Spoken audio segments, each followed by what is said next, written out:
विस्फोट की गूंज थमते ही जंगल में हर तरफ सन्नाटा पसर गया। आसमान में फैली नीली रोशनी सिमटने लगी और उसकी जगह अर्जुन के हाथों में तैरता हुआ एक चमकदार नीला गोला रह गया। ये गोला किसी प्राचीन खजाने की तरह दमक रहा था। उससे निकलती ठंडी लेकिन प्रबल ऊर्जा ने पूरे वातावरण को अपनी गिरफ्त में ले लिया। माया, जो थोड़ी दूरी पर खड़ी थी, उसकी आंखों में हल्की हैरानी थी। उसने महसूस किया कि ये ऊर्जा साधारण नहीं थी। ये शक्ति, ये तो किसी दिव्य वस्तु की तरह लग रही है। अर्जुन, तुमने इसे कैसे नियंत्रित किया? उसने अपने मन में सोचा, लेकिन उसकी नजरें अब भी उस गोले पर टिकी थी।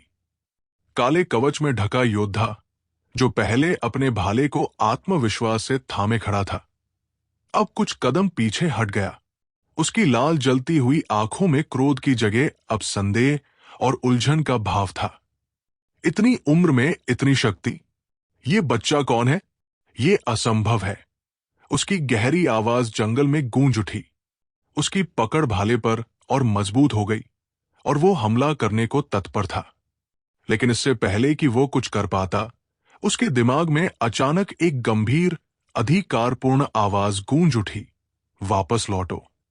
ये आवाज इतनी भारी थी कि उसने उसकी सारी चेतना को अपनी पकड़ में ले लिया। उसकी आंखों में झलकता हुआ आक्रोश अब एक अजीब सी शांति में बदल गया। अचानक उसके पीछे एक काले रंग का पोर्टल प्रकट हुआ। वो पोर्टल तीव्रता से घूमने लगा। उसके चारों ओर अंधकार की लहरें फैल रही थी।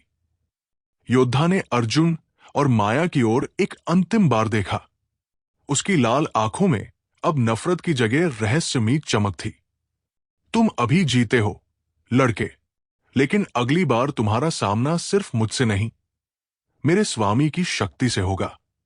ये कहते हुए उसने अपना भाला कंधे पर रखा और बिना किसी झिझक के पोर्टल के अंदर कदम रखा। जैसे ही वो भीतर गया, पोर्टल धीरे धीरे सिकुड़ने लगा और फिर एक झटके में गायब हो गया। ऐसा लगा जैसे वो जगह अब पहले की तरह शांत हो गई हो। लेकिन हवा में अब भी उस लड़ाई की गूंज बाकी थी। काले कवच पहने आदमी के पोर्टल में कदम रखते ही अर्जुन के हाथ में रखा नीला गोला भी गायब हो गया।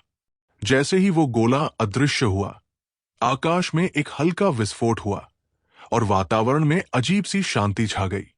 अर्जुन ने गहरी सांस ली और उसके भीतर एक नई ऊर्जा का प्रवाह महसूस हुआ। उसकी आंखों में चमक आई और जैसे ही उसने अपनी ऊर्जा को एकत्रित किया, वो समझ गया कि इस शक्ति का उद्देश्य अब एक नई दिशा में है। अर्जुन ने अपनी चेतना को माया से जोड़ा और उसके मन में एक आदेश भेजा, आगे बढ़ो, हमें यहां से निकलना होगा। माया ने चौंक कर सिर उठाया, लेकिन उसने तुरंत अर्जुन के आदेश को समझा।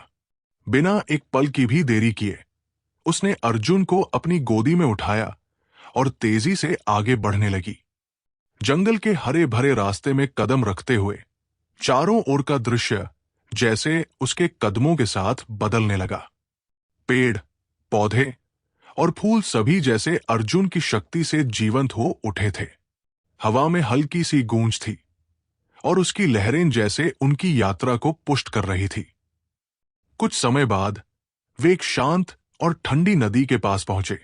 नदी का पानी स्वच्छ था और उसकी लहरें जैसे एक अनजानी ताकत से धड़क रही थी।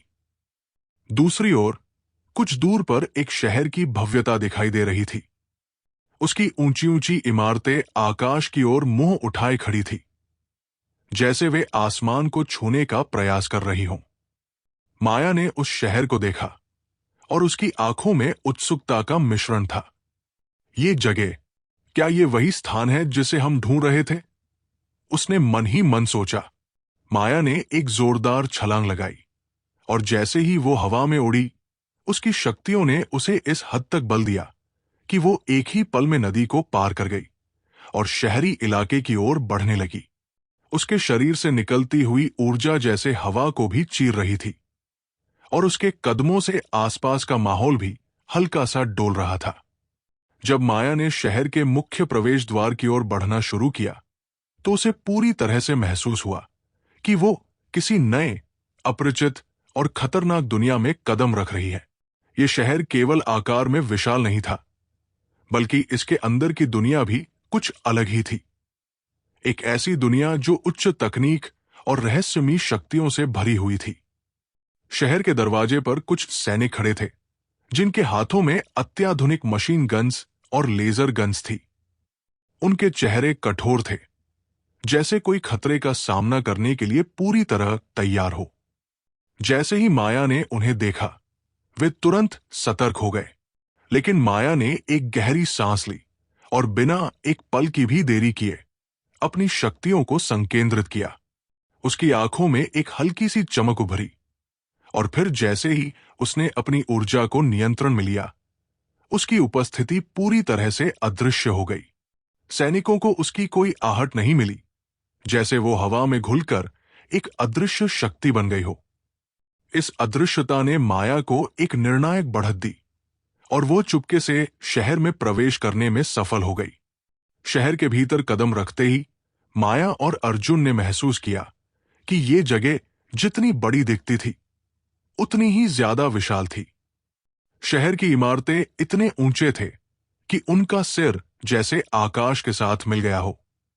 आसमान में चमकते यांत्रिक संरचनाएं और होलोग्राफिक परिदृश्य इस दुनिया को और भी अद्भुत बना रहे थे। माया ने अर्जुन को अपनी गोदी में उठाया और तेजी से शहरी इलाके में घुसने लगी। शहर में प्रवेश करते ही माया की सुंदरता और आकर्षण से हर एक व्यक्ति की नजरें उस पर टिक गई। हर आदमी की आंखों में एक अजीब सा आकर्षण था, जैसे वो उसे देखे बिना रह ही नहीं सकता था। लेकिन जैसे ही उनके ध्यान में आता कि माया के हाथों में अर्जुन था, उनकी पूरी धारणा बदल जाती।